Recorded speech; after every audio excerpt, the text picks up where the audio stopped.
नमस्कार दोस्तों, स्वागत है आपको अपने YouTube चैनल ISPC सॉल्यूशन पर।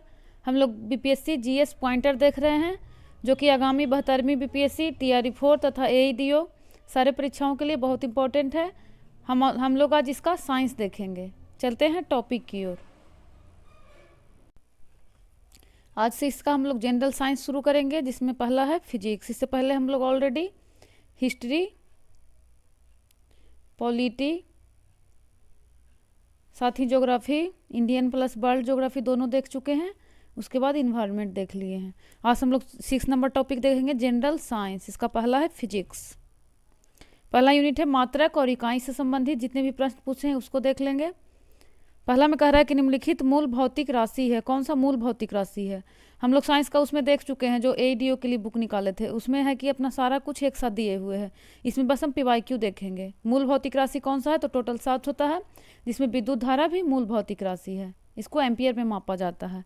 नेक्स्ट कह रहा है कि विद्युत शक्ति की इकाई है, तो ये से वाट में मापा जाता है। आवृत्ति को हर्ट्ज में। हर्ट्ज में क्या मापा जाता है? तो आवृत्ति। ओम मीटर मात्रक है, तो ये किसका मात्रक है? तो प्रतिरोधकता का। प्रकाश वर्ष इकाई है, तो प्रकाश वर्ष दूरी का इकाई है। एंगस्ट्रम किसका इकाई है? तो तरंगदैर्घ्य की। 1 माइक्रोन बराबर होता है तो 1/1000 मिलीमीटर, यानी कि 0.001 मिलीमीटर भी लिखा हुआ रह सकता है mm। 1 किलोमीटर दूरी का तत्पर है, तो 1 किलोमीटर बराबर कितना होता है? 1000 मीटर।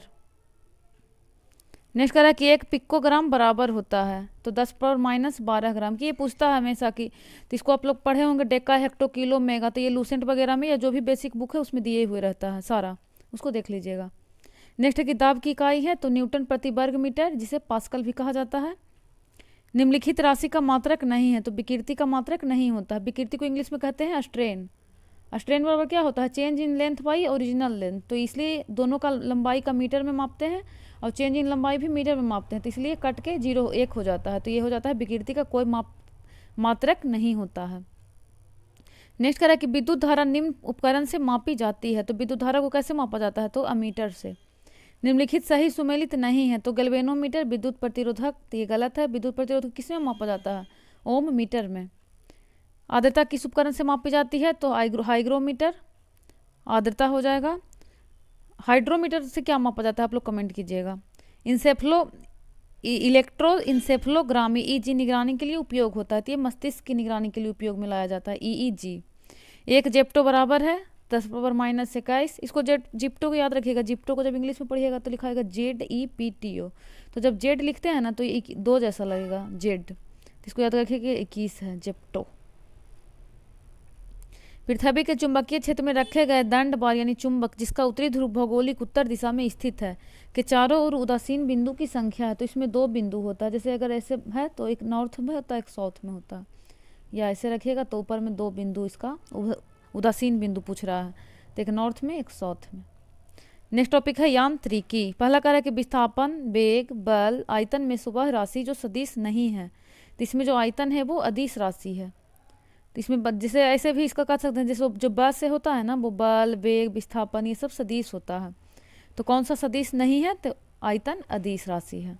हम लोग इसका डिफिनीशन देख चुके हैं कि अदिश क्या है, सदिश क्या है, साइंस वाले मैराथन में, उसका एईडीओ वाले जो बुक है उसमें। गति, वेग, त्वरण और विस्थापन में से सदिश राशि नहीं है, तो जो गति है वो सदिश राशि नहीं है, जबकि ये सब क्या है? वेग, त्वरण, विस्थापन ये सब सदिश राशि होता है। निम्नलिखित अदिश राशि है, तो अदिश राशि हो जाएगा आपका दाब। नेक्स्ट कह रहा है कि पदार्थ के संवेग यानी मोमेंटम और वेग के अनुपात में कौन सी भौतिक राशि प्राप्त की जाती है? तो मोमेंटम p बराबर क्या होता है? इसको p से डिनोट किया जाता है, तो mv, मास इंटू वेलोसिटी। तो कह रहा है कि इसको वेलोसिटी से भाग देंगे तो बटा v कर देंगे तो v भी कट जाएगा, तो m निकल जाएगा, यानी मास यानी द्रव्यमान आ जाएगा। तो इसको अनुपात में कौन सी भौतिक राशि प्राप्त होगा? तो द्रव्यमान। नेक्स्ट है बल का गुणनफल है, तो F बराबर हम लोग पढ़े हैं, न्यूटन का दूसरा लॉ में भी कहता है F बराबर m में। तो बल बराबर मास इंटू त्वरण, एक्सेलरेशन। गति के सर्वप्रथम परिभाषित किया तो गैलीलियो ने। एक प्रभावी कोरियोलिस बल किस कारण होता है? तो पृथ्वी के घूर्णन के कारण होता है। नेक्स्ट कह रहा है कि वॉशिंग मशीन का कार्य सिद्धांत है, तो अपकेंद्रण पे काम करता है वॉशिंग मशीन। और इसके साथ ही और क्या करता है? जो दूध से मक्खन निकालते हैं, घी, तो वो भी अपकेंद्रण के सिद्धांत पे काम करता है। जो बाहरी केंद्र के बाहर की ओर बल कार्य करे तो उसको अपकेंद्र है ना, जो केंद्र की ओर कार्य करता है उसे अभिकेंद्री बल कहते हैं। जैसे सूर्य का, पृथ्वी का सूर्य के चारों ओर परिक्रमण, ये अभिकेंद्री बल कार्य करता है। नेक्स्ट है कि बॉल बेयरिंग का उपयोग स्थैतिक घर्षण को किस में परिवर्तित करने के लिए किया जाता है, तो इसको रोलिंग घर्षण में परिवर्तित करने के लिए किया जाता है। फुटबॉल के खेल में गोलकीपर फुटबॉल को गोल में पकड़ने के बाद अपने हाथों को पीछे की ओर खींचता है, यह गोलकीपर को सक्षम बनाता है तो संवेग परिवर्तन की दर को कम करने के लिए। नेक्स्ट कह रहा है कि केंद्राभिमुख बल, इसी की कहा जाता है आपका केंद्राभिमुख बल को ही अभिकेंद्री बल जिम्मेदार होता है। तो वस्तु को वृत्ताकार पथ पर गतिमान करने के लिए, जैसे कोई केंद्र है तो ये चारों तरफ गतिमान रखने के लिए जो बल कार्य करता है तो उसी को कहते हैं केंद्राभिमुख बल, वस्तु को वृत्ताकार पथ पर गतिमान रखने के लिए। किस ऊर्जा परिवर्तन में घर्षण बल शामिल होता है, तो गतिज ऊर्जा को ऊष्मा ऊर्जा परिवर्तन में घर्षण बल शामिल होता है। नेक्स्ट कह रहा है कि एक बस सीधे रास्ते पर चल रही है और अचानक दाईं ओर तेज मोड़ लेती है, तो बस में बैठे यात्री कैसे मुड़ेंगे, तो अपोजिट मुड़ जाता है, बाईं ओर झुकेगा। एक क्षैतिज वृत्त में स्थिर चाल से घूम रहे पिंड के लिए अस्थिर रहेगा, तो गतिज ऊर्जा अस्थिर रहेगा। नेक्स्ट कह रहा है कि यदि बल को न्यूटन में और दूरी को मीटर में प्रदर्शित किया जाए तो कुल कार्य को प्रदर्शित किया जाएगा। तो W बराबर क्या होता है, force into displacement FS। W बराबर हो जाएगा FS, तो F का हो जाएगा आपका न्यूटन, बल का न्यूटन में अगर मापेंगे और इसको दूरी को मीटर में, तो इसका हो जाता है, इसी को कहते हैं न्यूटन, मीटर को ही जूल कहते हैं, जूल ऐसा यूनिट है। तो ये हो जाएगा आपका जूल। अगर इसको हम CGS यूनिट में मापेंगे तो 1 जूल बराबर क्या हो जाता है, 10⁻7 अर्ग। इसको भी पूछ देता है कभी कभी, ये भी पूछ देता है कि 1 न्यूटन बराबर कितना डाइन। न्यूटन जो है वो SI यूनिट है और डाइन जो है वो CGS यूनिट है। तो 1 न्यूटन बराबर कितना डाइन होता है, 10⁻5 डाइन। नेक्स्ट कह रहा है कि यदि एक पंख, एक रबड़ की गेंद और एक लकड़ी की गेंद निर्वात में एक समान ऊंचाई से स्वतंत्रता पूर्वक एक साथ गिर रही है तो जहाँ पे निर्वात की बात होगी तो सब एक साथ ही गिरेगा, निर्वात में तीनों एक साथ जमीन पर पहुंचेंगे। यदि धरती की घूमने की गति बढ़ा दी जाए तो भूमध्य रेखा पर पिंड का वजन घट जाएगा। नेक्स्ट कह रहा है कि लोलक की कालावधि लंबाई के ऊपर निर्भर करती है। नेक्स्ट टॉपिक है स्थूल पदार्थों के गुण। पहला कह रहा है कि वर्षा की बूंद की गोलाकार आकृति का कारण है, तो वर्षा का बूंद गोल क्यों होता है, तो पृष्ठ तनाव के कारण, सरफेस टेंशन के कारण ऐसा होता है। सबसे ज़्यादा श्यानता होती है जल, वायु, रक्त और शहद में से, तो सबसे ज़्यादा श्यानता होगा शहद की। किस ताप पर पानी का घनत्व अधिकतम होगा, तो 4 डिग्री सेंटीग्रेड पर। किस नियम के अनुसार समान ताप और दाब पर सभी गैसों के निश्चित आयतन में अणुओं की संख्या समान होती है, तो ये है अवोगाद्रो का नियम। अवोगाद्रो का नियम ही कहता है कि किसी नियम समान ताप और दाब पर सभी गैसों के निश्चित आयतन में अणुओं की संख्या समान होगी, ये अवोगाद्रो का नियम है। नेक्स्ट पे चलते हैं। नेक्स्ट कह रहा है कि बर्फ का एक टुकड़ा पानी से लबालब भरे बीकर में तैर रहा है, जब पूरी बर्फ पिघल जाए तब क्या होगा, तो जल स्तर नहीं बदलेगा। वातानुकूलन में ठंडक होती है AC में, तो हो जाता है गैस के दबाने व मुक्त करने से। बैरोमीटर की ऊंचाई में अचानक वृद्धि इंगित करता है, तो अत्यंत शुष्क मौसम। बहुत ठंड के मौसम में पानी का विस्तार जलीय जीवन को संरक्षित करने में मदद करता है। नेक्स्ट टॉपिक है प्रकाश, लाइट। कह रहा है कि सौर विकिरण इस प्रकाश में दिखता है तो 400 से 700 nm। दृश्य स्पेक्ट्रम के तरंगदैर्घ्य की सीमा है तो 3900 से लेकर 7600। डिजिट वाला जो भी है उसको याद रखिएगा, एक जगह नोट कर लीजिएगा कॉपी में, उसको बार बार रिवाइज करते रहिए। प्रकाश विकिरणों की प्रकृति होती है तो तरंग एवं कण दोनों के का समान। प्रकाश का शून्य अवकाश में वेग अनुमानता होता है, तो निर्वात में क्या हो जाता है, 3 × 10⁸ मीटर पर सेकेंड।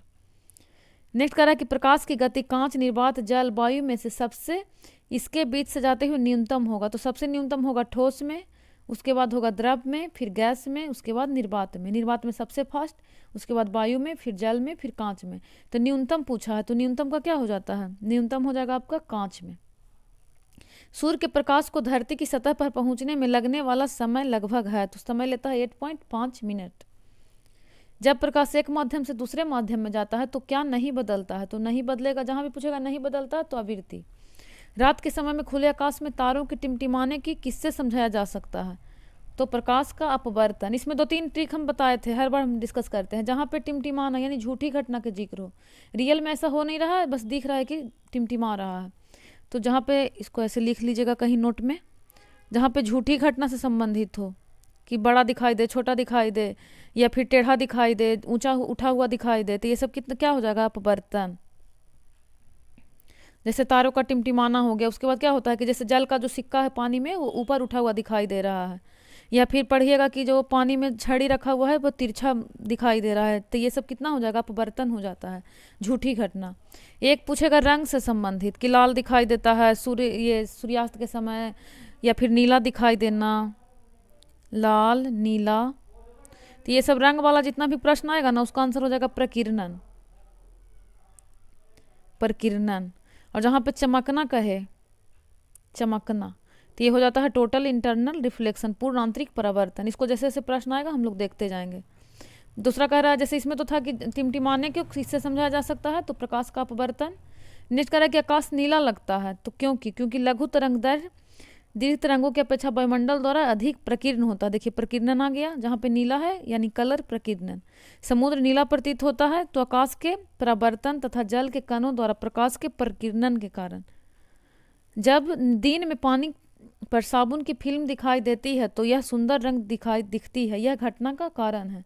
तो ये दिखाई देता है आपका, जहाँ पे आ जाएगा ये साबुन का फिल्म दिखाई देता है, कलर बहुत ज़्यादा ब्राइटनेस है, चमकीला तो अलग चीज़ होता है लेकिन इसमें बहुत तरह का कलर दिखाई देगा, तो ये हो जाता है व्यतिकरण के कारण। साबुन की फिल्म दिखाई देती है तो यह सुंदर रंग प्रकाश के व्यतिकरण के कारण ऐसा होता है। दर्पण के सामने खड़े एक व्यक्ति को अपना प्रतिबिंब अपने से बड़ा लगता है। इसका तात्पर्य है कि दर्पण का प्रकार है। तो दर्पण में, अवतल दर्पण में क्या होता है कि जब प्रकाश फोकस और पोल यानी ध्रुव के बीच रहता है तो इसका दर्पण के पीछे बनता है और बड़ा बनता है। तो यही कह रहा है कि अपना से बड़ा उसको लग रहा है, तो यानी अपवर्तन है, ये अवतल है। अवतल दर्पण में ही बड़ा बनता है। इसी का यूज कहाँ कहाँ किया जाता है आपका, जब जब हम लोग दांत ये सब दिखवाने जाते हैं तो वहाँ पे इसका किया जाता है। दाढ़ी बनाने के लिए भी इसी को लाते हैं, अवतल दर्पण को। प्रकाश में 7 रंग होते हैं, रंगों का अलग करने को क्या तरीका है, तो एक प्रिज्म से रंगों को अलग अलग किया जा सकता है। प्रकाश का वर्ण विक्षेपण संभव है तो प्रिज्म द्वारा। नेक्स्ट कह रहा है कि दोपहर के 12 बजे किस दिशा में इंद्रधनुष दिखाई देता है, तो यह नहीं दिखाई देता क्योंकि वो सिर के हमारे ऊपर रहता है, तो इसलिए इंद्रधनुष नहीं दिखाई देता है। आवर्धक कांच में किस प्रकार का लेंस उपयोग किया जाता है, तो उत्तल लेंस। दूरदृष्टि दूर करने के लिए काम में लाते हैं तो उत्तल लेंस। इसको इससे भी रिलेट कर सकते हैं, जब दूर बोलिएगा ना तो ऊर का आवाज आ जाएगा, जैसे दूर हर्षा ये वाला लगा हुआ तो इसमें उत्तल हो जाएगा। एक बच गया निकट दृष्टि दोष, तो निकट में कर दीजिएगा अवतल।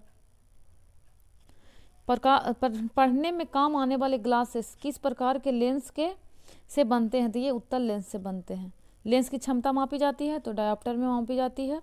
यदि किसी ऐनक के लेंस की पावर +2 डायोप्टर है, जब भी हम लोग आंख दिखाते होंगे तो वो डायोप्टर में दिखाता है, किसी का 1.5 रहता है, 2 रहता है, 2.5 रहता है, तो उसके फोकस की दूरी होगी। तो ये आपका जो डायोप्टर होता है वो मीटर में होता है, तो 1 मीटर में हो जाता है 100 सेंटीमीटर, तो बटा हो जाएगा आपका 2 डायोप्टर दिए हुए हैं तो 2, तो इसको भागा दीजिएगा तो आ जाएगा 50 सेंटीमीटर।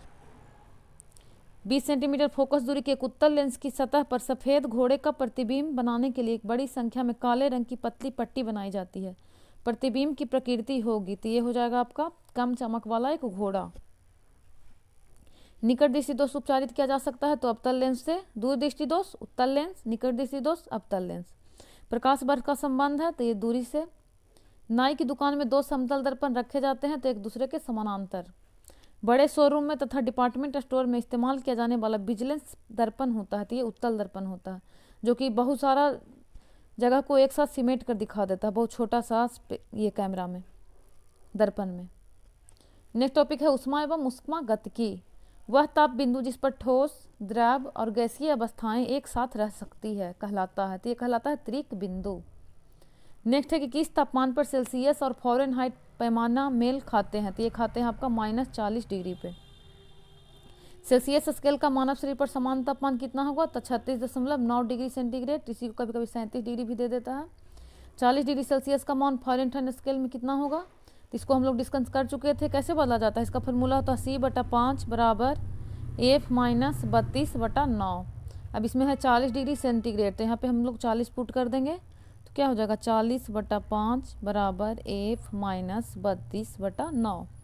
तो 5 × 40 और 9 × 72, और जब इधर ये आएगा माइनस तो इधर प्लस में हो जाएगा, बराबर हो जाएगा F। तो कितना हो जाएगा 2 2 4 7 3 10, तो 104 हो जाएगा। फ़ारेनहाइट में 104 डिग्री। उसी तरह इसका निकाल के आप लोग देखिएगा 50 डिग्री सेंटीग्रेड को फ़ारेनहाइट स्केल में कैसे बदलेंगे, तो क्या हो जाएगा इसका। यहाँ पे तो सब सेम रह जाएगा, बस इसको आप लोग यहाँ पे 50 कर दीजिए, तो 5 दहों को 50, 10 नमा 90, तो 90 या प्लस 32 कर दीजिए बराबर एफ हो जाएगा। तो 2 और 9 3 12 122 डिग्री फ़ारेनहाइट में आ जाएगा। नेक्स्ट है कि ठंड के दिनों में लोहे के गुटके और लकड़ी के गुटके को प्रातःकाल में छुए तो लोहे का गुटका जो हो ठंडा लगता है, क्योंकि लकड़ी की तुलना में लोहा उष्मा का अच्छा चालक है। तेज हवा वाली रात्रि में ओस नहीं बनती, क्योंकि बाष्पीकरण दर जो होती है रेट वो तेज होती है। कमरे को ठंडा किया जा सकता है तो संपीड़ित गैसों को छोड़ने से। गर्म मौसम में पंखा चलाने से आराम महसूस होता है, क्योंकि हमारा पसीना तेजी से बाष्पीकृत होता है। प्रेशर कुकर में खाना जल्दी पक जाता है, क्योंकि उच्च दाब के कारण पानी उच्च तापमान पर उबलने लगता है। कमरे में रखे रेफ्रिजरेटर का दरवाज़ा खोलकर आप अंततः कमरे को थोड़ा गर्म कर सकते हैं। नेक्स्ट है, यदि रेफ्रिजरेटर के दरवाजे कुछ घंटों के लिए खुले छोड़ दें तो कमरे का तापमान बढ़ जाएगा। ऐसे जनरली हम लोग को लगता होगा कि जब गर्मी लगता है तो कहते हैं कि फ्रिज में जाके बैठ जाएं, तो ऐसा नहीं होता कि फ्रिज को खोल देने से रूम ठंडा हो जाएगा, नहीं, और बढ़ जाएगा टेम्परेचर, क्योंकि उससे बहुत सारी CFC वगैरह गैसें निकलती है, जिसके कारण और टेम्परेचर बढ़ा देता है। कुकिंग ताप पर स्थिर रहने वाला क्लोरीन युक्त कृत्रिम स्वीटनर, जिसका रूप तथा स्वाद शक्कर की तरह होता है, उसकी प्रकृति होती है तो सुक्रालोज की भांति होती है। स्टीम इंजन चलता है तो उष्मा से। नेक्स्ट टॉपिक है तरंग गति। पहला कह रहा है कि अनुदैर्घ्य तरंगों का उदाहरण है, तो ये ध्वनि, जैसे इसको पढ़िएगा ना तो इसमें रिलेट कर सकते हैं, जैसे ध्वनि और धैर्य, अनुदैर्घ्य ध्वनि, और एक अनुप्रस्थ होता है तो प्रकाश तरंगे होता है, प्रस्थ प्रकाश। वायु में ध्वनि तरंग होती है तो अनुदैर्घ्य। कॉस्मिक किरणें हैं तो आवेशित कण है। दो उत्तरोत्तर श्रृंग अथवा दो उत्तरोत्तर गर्त के बीच की दूरी को क्या कहा जाता है, इसको पढ़ सकते हैं। जैसे ये 2 हो गया इधर, तो 2 उत्तरोत्तर श्रृंग और 2 उत्तरोत्तर गर्त, ये दोनों के बीच का क्या हो जाएगा, तो इसी को कहा जाता है वेवलेंथ। विद्युत चुंबक के तरंगों का वेग होता है तो प्रकाश कितना होता है, 3 × 10⁸ मीटर पर सेकेंड। आंतों के रोगों के निदान में निम्न किरणें का उपयोग किया जाता है, तो इसके लिए एक्सरे किया जाता है। ध्वनि की तीक्ष्णता निर्धारित की जाती है तो ध्वनि की तरंगदैर्घ्य के द्वारा। तीक्ष्णता तरंगदैर्घ्य, इसको याद रखिएगा, ये पूछता है। नेक्स्ट करा कि 100 डेसिबल रब का प्रबलता स्तर संगत होगा तो एक मशीन शॉप से आने वाले शोरगुल के समान। ऑडियोमीटर मापता है तो ध्वनि की तीव्रता। आधुनिक टेलीफोन उपयोग करता है तो रेडियो तरंग का। घड़ी में समय मापा जाता है तो क्वार्ट्ज क्रिस्टल द्वारा। बिल्ली के सुनने की आवृत्ति का विस्तार है तो 45 हर्ट्ज 64 किलो हर्ट्ज तक। ध्वनि का वायु में वेग अनुमानता है तो 330 मीटर पर सेकेंड। गर्भ में भ्रूण के विकास को जानने के लिए निम्नलिखित किरणें यानी तरंगों का उपयोग किया जाता है तो पराध्वनि तरंगे। ऐसे नहीं समझ में आ रहा है, लेकिन इसको जब इंग्लिश में पढ़िएगा तो अल्ट्रासोनिक वेव, तो वही अल्ट्रासाउंड इसी को कहा जाता है, तो अल्ट्रासोनिक वेव का उपयोग करेंगे अल्ट्रासाउंड के लिए। जब एक ध्वनि तरंग एक माध्यम से दूसरे माध्यम में जाती है तो वह राशि जो अपरिवर्तित रहती है कहलाता है तो आवृत्ति। नेक्स्ट टॉपिक है विद्युत धारा, इलेक्ट्रिसिटी, इलेक्ट्रिक करेंट। इसका PDF हम दे देंगे जब बुक खत्म हो जाएगा, तो इसको आप लोग जो इंग्लिश माध्यम वाले हैं वो भी एक बार मिला सकते हैं इंग्लिश में पढ़कर। है कि 100 वाट का बिजली का बल्ब यदि 10 घंटे जले तो बिजली का खर्च कितना आएगा, तो 1 यूनिट आएगा। ये कैसे निकलता है इसको भी देख सकते हैं। जैसे जितना रहे 100 वाट तो इसको लिख दीजिएगा, 10 घंटा चलेगा तो बटा 1000 से इसको भागा दे दीजिएगा किलोवाट घंटा से, तो 2 जीरो से 2 जीरो 1 जीरो कट जाएगा, 1 यूनिट आ जाएगा। क्योंकि 1 यूनिट में हो जाता है 1 किलोवाट घंटा, तो जितना वाट दिए हुए है जितना घंटा उसको कर लीजिएगा। बिजली की खपत का बिल किसके मापन पर आधारित होता है, तो वाट पर। 2 समानांतर प्रतिरोध वाले सर्किट का कुल प्रतिरोध 1.403 है किलो ओम है। यदि एक प्रतिरोध का मान 2 किलो ओम है तो दूसरे प्रतिरोध का मान होगा। इसको ऐसे बनाते हैं, जैसे जब समानांतर क्रम में जुड़ा हो तो 1/R1 + 1/R2 बराबर हो जाता है 1/R। तो कह रहा है कि कुल प्रतिरोध दिया हुआ है 1/4.1.403 और एक का मान कितना है 1/2 + 1/R2। तो जब 1/R2 निकालना होगा तो क्या करिएगा, इसको घटा दीजिएगा। 1/R2 बराबर क्या हो जाएगा 1.403 - 1/2। जब इसको आप कैलकुलेट कीजिएगा तो आपका आ जाएगा 4.70 किलो ओम। इसको रोक के आप लोग बना लीजिएगा। नेक्स्ट कह रहा है कि डायनेमो का कार्य है, तो डायनेमो क्या करता है, तो या से यांत्रिक को विद्युत ऊर्जा में बदलता है। अब विद्युत से यांत्रिक में कौन बदलेगा, तो विद्युत मोटर। नेक्स्ट कह रहा है कि टरबाइन व डायनेमो से बिजली प्राप्त करने में किस ऊर्जा को विद्युत ऊर्जा में परिवर्तित करते हैं? तो इसमें मैकेनिकल ऊर्जा को विद्युत ऊर्जा में परिवर्तित करते हैं। इसी को हिंदी में कहा जाता है यांत्रिक ऊर्जा।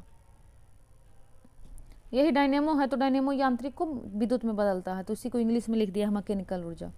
जब विद्युत ऊर्जा गति में परिवर्तित होती है तब उष्मा की कोई हानि नहीं होती है। विद्युत मोटर में क्या होता है? तो विद्युत ऊर्जा को यांत्रिक ऊर्जा में बदला जाता है। फैराडे स्थिरांक तो सार्वभौमिक स्थिरांक है। यह धातु रोशनी के बल्बों में फिलामेंट के रूप में प्रयोग होती है, तो ये टंगस्टन। फ्यूज का सिद्धांत है, तो विद्युत का ऊष्मीय प्रभाव। नेक्स्ट कह रहा है कि श्वेत प्रकाश को नली में कैसे पैदा करते हैं? तो अणुओं को दोलित कर। नेक्स्ट है कि ट्यूब लाइट में प्रकाश निर्भर करता है, तो ट्यूब में ठोस धातु यानी प्रदीप्ति पर। नेक्स्ट कह रहा है कि पंखे की रफ्तार निर्भर करती है, तो वोल्टेज पर। शीशे या लेड का उपयोग किया जाता है, तो विद्युत केबल में। विद्युत संचारण के लिए उच्च वोल्ट ग्रिड का उपयोग किया जाता है, इसका कारण है तो उष्मा की हानि कम हो। एक सुचालक को दूसरे चार्ज किए हुए सुचालक के पास लाकर बिना संपर्क बनाए चार्ज करने की प्रक्रिया क्या कहलाती है? जिसे प्रेरण कहते हैं। इसको इंग्लिश में पढ़ लीजिए, इसको कहा जाता है इंडक्शन। नेक्स्ट है कंडक्टिविटी, चालकता।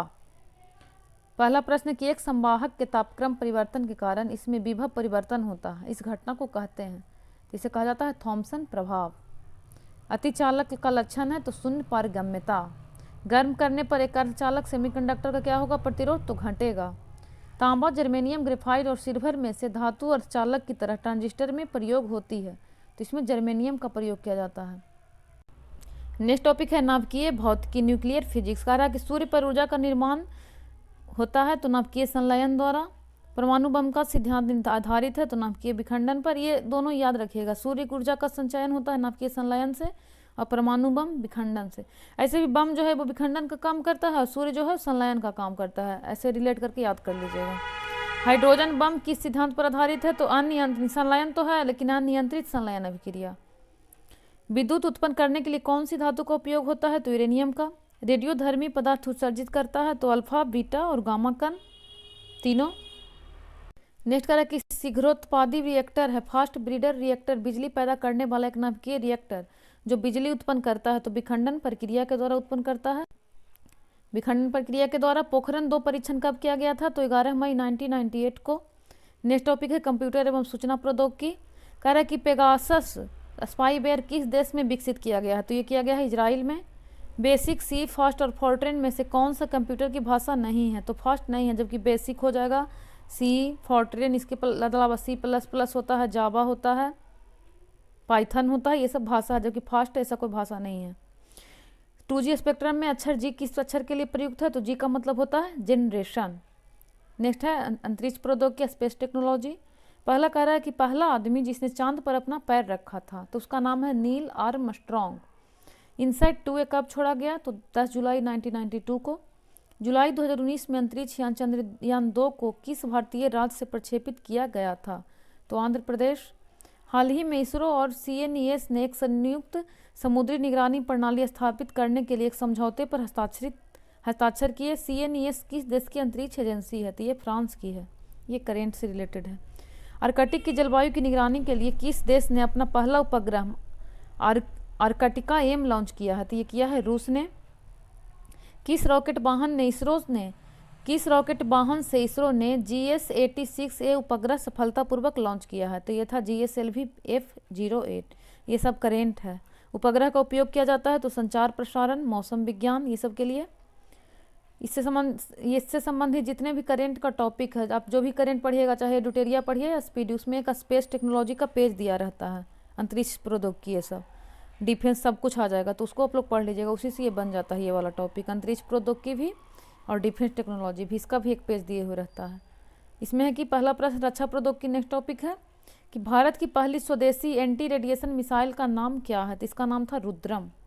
अग्नि नाम जुड़ा हुआ है तो भारत द्वारा तैयार की गई मिसाइल से।